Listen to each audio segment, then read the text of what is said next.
السلام علیکم سامعین، 28 شوال المکرم اور 8 مئی ہے۔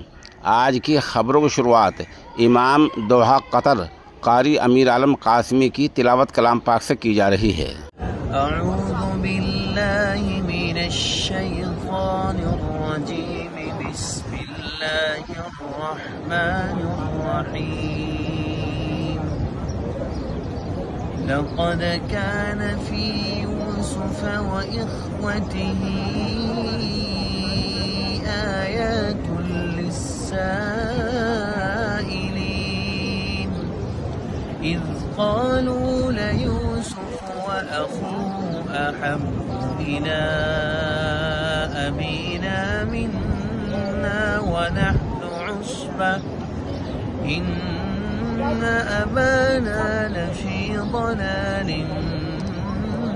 مبين، اقتلوا يوسف أو اطرحوه أرضا